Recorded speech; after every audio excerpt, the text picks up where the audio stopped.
So what's up guys? Ngayon guys tuturuan ko kayo kung paano mag-export ng ng mga premium, ayan, kahit hindi kayo naka-pro. Ayan sa nakikita nyo guys, no? Ayan. So ganito lang yan guys. Control A nyo lang. Ayan, di ba naka-control A kayo? Tapos right click nyo. Tapos pindutin nyo tong create compound clip. Ayan, mag-aano yan guys. Hintayin nyo lang. Ayan, pag na-wait nyo na, pag buo na siya, kasi nag-loading yan eh. Right click nyo ulit. Pindutin nyo tong pre-process compound clip.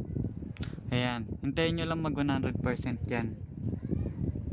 So ayan, medyo matagal to guys, no? So cut na natin. So ayan, no? Tapos na siya mag pre-process. Ang susunod nyan guys, pindutin nyo naman Windows R. Ayan, tapos pag Windows R nyo, update, type nyo lang update. Ayan, tapos pindutin nyo tong local. Tapos pag local nyo, hanapin nyo yung CapCut. Nasaan na yun? Ito, CapCut. Tapos pindutin nyo tong user data. Ayan. Tapos pag nasa user data na kayo, hanapin nyo tong projects.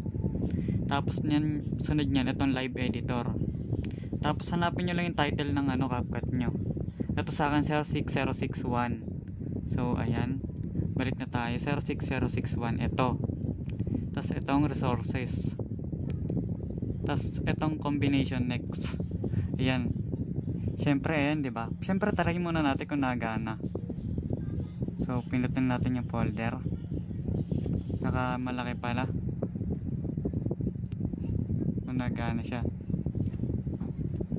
Ayan. Drag natin kung nalalagay. So yung nakikita nyo, damage, no? Pag ganyan lumabas guys, X nyo lang yung CapCut nyo. X nyo yan.